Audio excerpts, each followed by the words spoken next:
Selamat pagi Bapak dan Ibu. Bagaimana keadaan pagi hari ini? Kita berjumpa lagi di sesi devosi pagi hari ini. Semoga kita dalam keadaan sehat semua. Baiklah, kita akan sejenak merenungkan kembali, mengawali pagi hari ini dengan mendengarkan sebagian dari firman Tuhan sebagai fondasi kita, landasan kita untuk sepanjang hari ini boleh menjalani kehidupan kita, bahkan aktivitas belajar kita di sekolah. Anak-anak sudah siap? Oke, mari kita berdoa. Allah yang mengasihi kami, melalui Yesus Kristus Tuhan, Juru Selamat kami yang hidup, yang begitu mencintai dan mengasihi kami dengan tanpa syarat apapun, kami rindu sekali pagi hari ini untuk boleh mendengarkan firman Tuhan. Kiranya Allah memampukan dan menolong kami untuk semakin terus mengenal Tuhan, bertumbuh, dan kami memiliki karakter yang benar-benar menghormati Tuhan. Kami bersyukur untuk pagi hari ini. Hanya di dalam nama Tuhan Yesus kiranya Engkau yang berkarya di dalam pribadi kami. Amin. Baik, tema pagi hari ini adalah mengenai love unconditionally. Dikasihi dan diinginkan. Siapa yang di sini tidak dikasihi? Siapa yang merasa tidak diinginkan? Ada nggak yang ditolak di sini? Coba, ada yang merasa tidak dikasihi sama teman-temannya? Atau ada yang ditolak sama teman-temannya? Nah, seperti gambar ini ya. Yang satu menyendiri, dua lagi bergosip, jangan-jangan ya. Mungkin kita pernah mengalami itu. Tapi ibu berharap anak-anak tidak seperti ini ya. Kenapa? Kita akan lihat, kita akan dengarkan. Firman Tuhan di pagi hari ini diambil di Yohanes 10 ayatnya yang ke-10. Ibu akan bacakan dengan cepat. Yohanes 10 ayat 10. Pencuri datang hanya untuk mencuri dan membunuh dan membinasakan.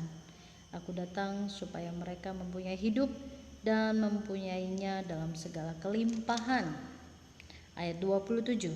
Domba-dombaku mendengarkan suaraku dan aku mengenal mereka dan mereka mengikut aku. Ayat 28. Dan aku memberikan hidup yang kekal kepada mereka dan mereka pasti tidak akan binasa sampai selama-lamanya dan seorang pun tidak akan merebut mereka dari tanganku. Demikian firman Tuhan. Ya, ibu akan lanjutkan dari kisah tadi ya. Bayangkan kamu pergi ke supermarket. Siapa yang di sini belum pernah ke supermarket atau ke mall? Ya. Dan kamu diberikan kesempatan untuk boleh berbelanja dengan sepuasnya. Senang ya. Maulah, ibu juga mau dong kayak gitu. Dikasih kebebasan untuk belanja sepuasnya, apalagi kalau dikasih uang saku banyak. Wah. Bisa-bisa nanti setiap hari ya ke supermarket. Atau di sini yang paling dekat Indomaret ya mungkin ya. Siapa yang belum pernah ke Indomaret? Kalau belum pernah coba minta diajak sama orang tua ke Indomaret yang ada di mana ini?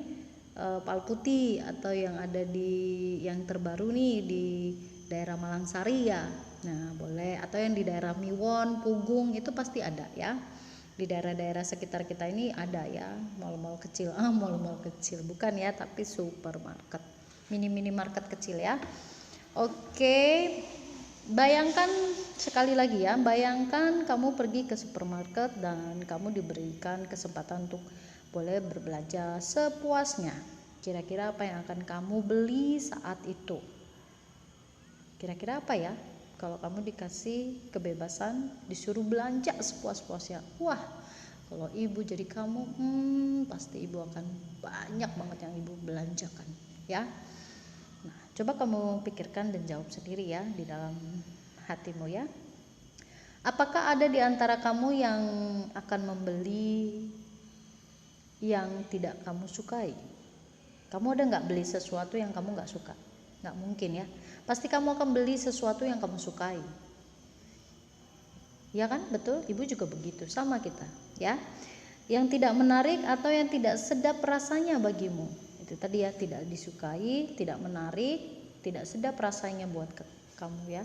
Nggak mungkin kita membeli sesuatu yang kita tidak sukai, tidak menarik di hati kita, tidak sedap rasanya atau tidak enak begitu ya, tidak mungkin itu. Oke. Bahkan jika ada sesuatu yang sudah kelihatan usang, rusak, banyak cacatnya, mungkin jika itu makanan, maka kamu sudah tidak sedap rasanya. Maka pasti sudah tidak sedap rasanya. Maukah kamu membayar untuk sesuatu yang tadi disebutkan? Ya, maukah kamu membayar untuk sesuatu tersebut dan menjadikannya kesayanganmu? Yang tadi itu sudah rusak, tidak sedap, cacatnya banyak. Mau enggak kamu jadiin itu jadi barang kesayanganmu atau milikmu yang paling kamu sayangi? Menurutmu, adakah orang yang akan membayar untuk sesuatu yang rusak dan cacat?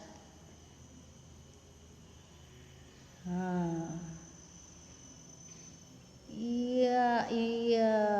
Nah, seperti ini tadi ya, kamu disuruh memilih.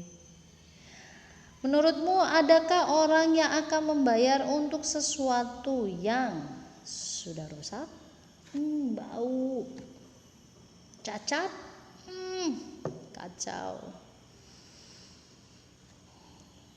ya? Biasanya orang tidak akan mau lagi barang yang rusak ini tadi ya. Tapi ada sosok pribadi, ada satu pribadi yang benar-benar mau menerima kita apa adanya. Mau kita rusak, mau kita jelek, mau kita nggak ganteng, mau kita nggak cantik, mau kita cacat, mau kita banyak sekali kekurangan dalam diri kita. Siapa ya kira-kira pribadi itu? Mau kita rusak ya seperti ini? Ya, ada satu pribadi yang benar-benar mau menerima kita tanpa syarat, dan dia sangat sayang sama kita. Dia adalah Tuhan Yesus. Dia tetap mau menerima kita, dia tidak pernah membuang kita meskipun kita ini berdosa.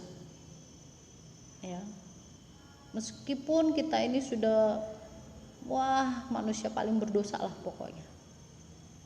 Ingat anak-anak, Tuhan Yesus tidak pernah membuang kita. Mungkin ada orang tuamu yang membuang kamu, menolak kamu, tidak menginginkan kamu lahir misalnya. Mungkin ada yang seperti itu. Tetapi ingat,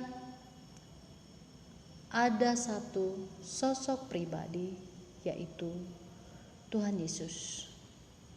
Yesus Kristus yang mau menerima kita dan dia tidak pernah membuang kita.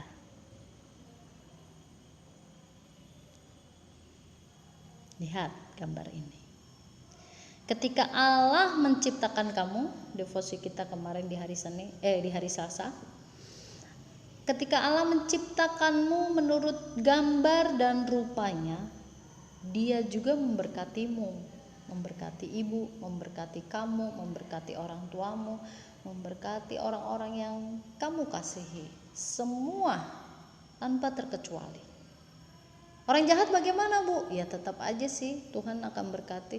Matahari, apakah matahari hanya bersinar untuk orang baik saja? Tidak, anak-anak. Tuhan memerintahkan matahari di pagi hari muncul, bersinar di pagi hari di pukul 5 pagi, 6 pagi. Itu untuk semua orang, baik yang jahat, baik yang baik. Jadi Tuhan itu adil. Adilnya mengapa? Karena memang kita ini ciptaannya, yang dikasihinya, yang dipilihnya. Karena apa? Suatu saat orang yang jahat pun Tuhan bisa buat kembali kepadanya, bisa berbalik menjadi orang yang baik ya. Jadi kita nggak boleh menghakimi, orang itu jahat, orang itu begini, nggak boleh ya. Apalagi menjauhi, jangan mau berteman sama dia. Nah, nggak boleh seperti itu ya. Karena apa? Tuhan mengasihi semua anak-anaknya. Tuhan mengasihi kamu, temanmu, sahabatmu, sekalipun menyebalkan ya, orang tuamu ya. Tuhan mengasihi, bahkan memberkati. Ketika ibu ulang ya. Oke. Ketika Allah menciptakan kita menurut gambar dan rupanya, dia juga memberkati. Itu di Kejadian 1 ayat 26 sampai 27. Ini sudah pernah dibacakan ya kemarin di hari Selasa. Yang tidak berarti ketika kamu diciptakan Allah mendatangkan kebaikan, kebahagiaan dan memberikan keselamatan kepadamu. Ya. Intinya bahwa ketika Allah menciptakanmu, melahirkanmu ke dunia ini melalui orang tuamu, kamu itu diciptakan unik. Uniknya apa? Karena segambar dan serupa dengan Allah. Jadi kita ini gambarannya, duplikatnya gitu ya. Jadi kita jangan merasa, aku tidak diingini, aku tidak dicintai, aku tidak disayangi. Jangan begitu ya. Ingat baik-baik bahwa dirimu berharga di mata Tuhan. Ya.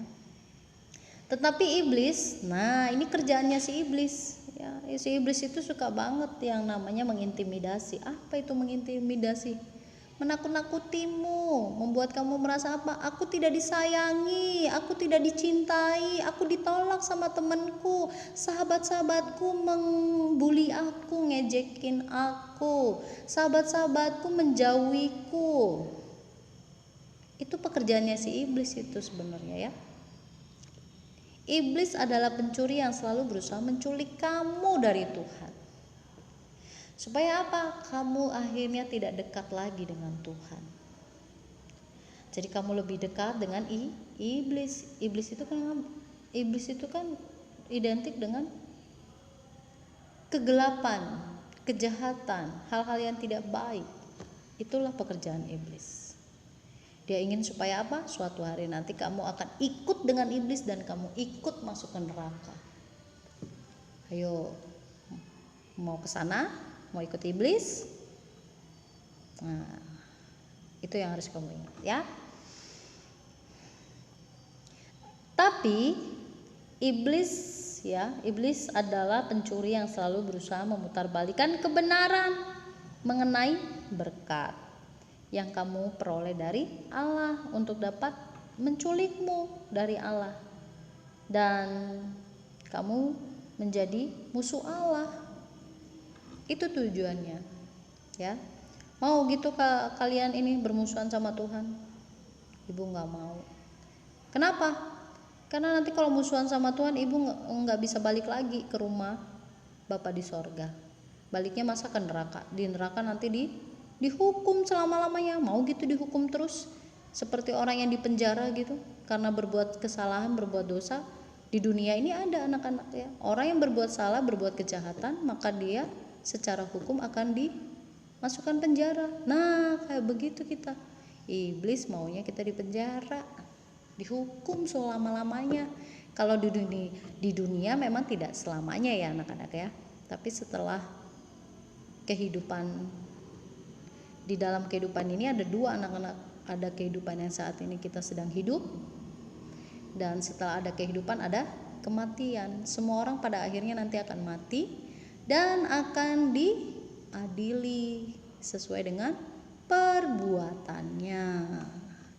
Makanya siapa yang percaya sama Tuhan, siapa yang meyakini dirinya adalah berharga, kamu tidak akan mungkin ya ditinggalkan olehnya. Dan kamu tahu bahwa Tuhan tidak pernah meninggalkan kamu sebenarnya. Hanya kitanya saja yang sering Tuhan ini loh. Nah, begitu ya. Oke, kita lanjut. Bagaimana cara iblis berusaha menculik kamu dari Allah? Iblis akan membujukmu untuk berpikir atau merasa bahwa kamu tidak berharga, kamu tidak dicintai, kamu itu seorang diri, kamu tidak diterima oleh orang tua atau teman-temanmu, dan Allah sedang berlaku curang padamu. Ingat kisah iblis memutarbalikkan fakta tadi ya, mengenai Allah dalam Kejadian 3 ayat 4-5. Ini cerita bagaimana di Kejadian 3 itu menceritakan tentang kisah kejatuhan manusia di dalam apa? Dosa. Ketika Adam dan Hawa berbuat dosa, itu Adam dan Hawa udah diculik tuh dari Tuhan. Yang tadinya di dalam terang dipindahkan sama si iblis jadi masuk kegelapan. Karena apa? Karena dosa. Dosanya apa? Enggak taat. Dibilang jangan makan buah kebenaran, buah yang ada di tengah-tengah taman itu, buah yang ada pada pohon yang ada di tengah-tengah taman itu, tapi mereka tidak taat. Tuhan tahu nggak? Tahu. Pada saat Hawa mengambil buah itu, Tuhan sudah tahu ya. Pada saat Hawa sedang ngobrol-ngobrol dengan si iblis, Tuhan juga tahu anak-anak. Siapa bilang Tuhan tidak tahu? Tuhan tahu. Itu semua di dalam kedaulatannya Tuhan, di dalam koridornya Tuhan, apa ya bahasanya, di dalam kendalinya Tuhan, di dalam lingkarannya Tuhan, genggamannya Tuhan.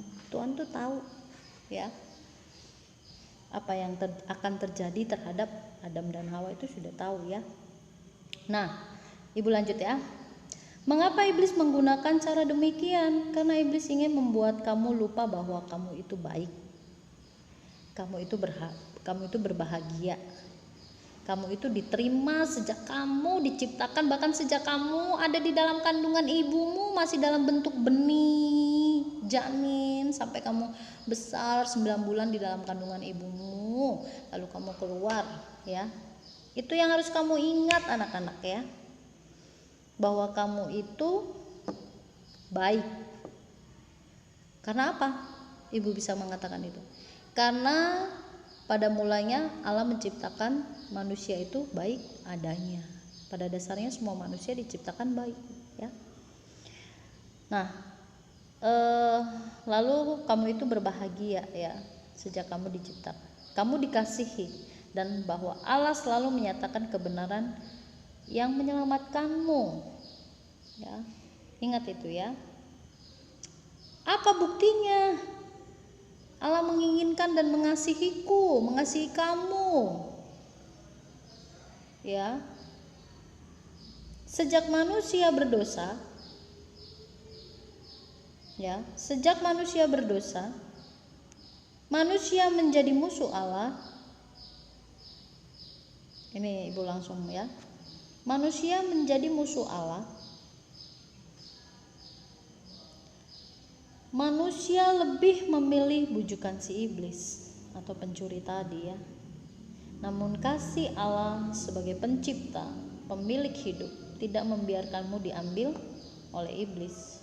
Dia merelakan anaknya Yesus untuk menggantikan kesalahan-kesalahan kita, dosa-dosa kita, yang harusnya nih ya, kita itu yang dihukum anak-anak, bukan Tuhan Yesus. Yang harusnya disalibkan itu siapa? Kita, bukan Tuhan Yesus. Tapi Tuhan Yesus mau menggantikan semua kesalahan kita yang ada manusia di bumi ini. Kok cuma satu korbannya? Ya iya, karena dia pencipta. Jadi cukup satu aja, enggak ada yang lain. Siapa yang menebus? Ya Kristus itu sendiri, menebus kita dari dosa-dosa kita ya. Dia merelakan anaknya Yesus Kristus menggantikan kesalahan-kesalahan kita. Kamu bukan lagi musuh ketika Yesus telah mengorbankan nyawanya ganti kesalahanmu. Jadi ketika Kristus mati di kayu salib, kita ini bukan lagi orang-orang apa anak-anak? Orang-orang yang terikat dengan dosa. Ya, kita udah dibebaskan. Cuma kita kadang-kadang tidak sadar ya. Nah, Itulah gantinya, ya, pengorbanan Kristus untuk memindahkan kita yang berada di dalam dosa kembali kepada kesucian ilahi, kekudusannya Allah, dalam kebenarannya Allah. Kita dipindahkan kepada terangnya, sehingga kita tidak lagi menjadi tawanan dosa, tidak berada di bawah kutuk dosa, tidak berada di bawah kekuasaan iblis, tidak di bawah kekuasaan alam maut, ya. Nah, kamu bukan lagi musuh ketika Yesus telah mengorbankan nyawanya ganti kesalahanmu. Kamu bahkan diangkat menjadi anaknya. Bahkan kita diangkat loh jadi anaknya. Kemarin Ibu bilang bahwa Tuhan Yesus datang ke dunia, Allah mengutus anaknya, yaitu dirinya sendiri, ke dunia itu untuk orang yang dikasihinya, untuk orang yang dipilihnya. Berarti dia mati untuk saya, kamu, dan kita semua, ya, untuk tebus dosa kita. Yang harusnya kita ke neraka, kita berbalik menjadi ke sorga. Neraka ada nggak? Ada, anak-anak. Hukuman kekal itu namanya, ya. Sorga ada nggak? Ada. Kehidupan bicara, ya. Sorga itu artinya tempat kehidupan setelah kematian kita di bumi. Kamu layak memanggil Allah, ya, beribadah. Kita sadar melakukannya sebagai tanda cinta kita untuk kebaikan Tuhan. Siapa yang nggak rajin berdoa bangun tidur? Siapa yang masih bolong-bolong ibadahnya? Sekolah minggu nggak pernah, nyanyi buat Tuhan nggak pernah, baca firman nggak pernah, berdoa nggak pernah, hanya doa pas mau makan aja, atau pas lagi sakit, Tuhan tolong sembuhin aku, iya Tuhan besok aku nggak akan lagi nakal. Nah, giliran sakit kamu ingat Tuhan, giliran kamu senang kamu nggak ingat. Ya, jadi mari kita lakukan yang terbaik untuk Tuhan, ya. Tuhan sudah memberikan yang terbaik, bahkan Tuhan sangat menyayangi kita. Kita seringkali tidak setia, ya anak-anak, lari sana lari sini, nggak pernah ibadah, nggak pernah gereja, nggak pernah baca firman, nggak pernah doa, tapi Tuhan tetap setia. Itulah luar biasanya Tuhan, ya, karena Dia sayang sama ciptaannya, karena Tuhan tahu kita ini lemah, kita ini tidak berdaya. Wah, ya. Nah, ini yang perlu kamu perhatikan, ya. Ada beberapa pertanyaan yang kamu boleh renungkan. Menurutmu apa yang paling Allah mau dari dirimu? Ya. Apa yang paling Allah mau dari dirimu? Yang kedua, maukah kamu memberi yang Allah minta darimu dengan tulus? Kalau Tuhan minta barang kesayanganmu, kamu mau kasih nggak buat Tuhan? Atau kalau mau minta uangmu, kamu mau kasih nggak sama Tuhan? Tuhan butuh nggak sih sebenarnya? Sebenarnya enggak. Cuma Dia ingin tahu apakah kamu mengasihi Dia dengan yang kamu miliki. Hartamu itu apa? Ya misalnya benda kesayanganmu, uang yang kamu punya. Tapi kalau nanti aku kasih semua aku nggak makan, ya jangan, ya berhikmat dong anak-anak. Ngasihnya juga berhikmat. Tuhan juga nggak akan minta, sesuai dengan kerelaan hatimu saja, ya, memberi itu. Kamu pengen memberi banyak, ya beri banyak. Kamu pengennya beri sedikit, ya sedikit. Yang penting hati kamu tulus, ya. Kamu mau kasih temanmu jajan rotimu sebagian untuk temanmu yang nggak punya roti, ya nggak apa-apa, itu bagus, ya. Itu artinya kamu mengasihi. Lalu kamu boleh menggambarkan sebuah hati dengan di dalamnya ada diri sendiri, melakukan kegiatan-kegiatan sehari-hari bersama Tuhan Yesus, itu juga bisa. Kamu bisa gambar, ya, boleh gambar. Oh, aku mau gambar hati aja, aku mau berikan hatiku sama Tuhan, ya udah, itu juga bagus gitu, ya. Apapun yang kamu bisa berikan kepada Tuhan, berikan, ya. Itu yang bisa Ibu sampaikan di pagi hari ini. Kita lihat kembali, ya. Sudah? Tidak merasa ditolak? tidak merasa tidak diinginkan ya, ingat baik-baik bahwa Allah sangat-sangat menginginkan kita, menyayangi kita. Dia tidak pernah membuang kita, dia sayang banget sama kita.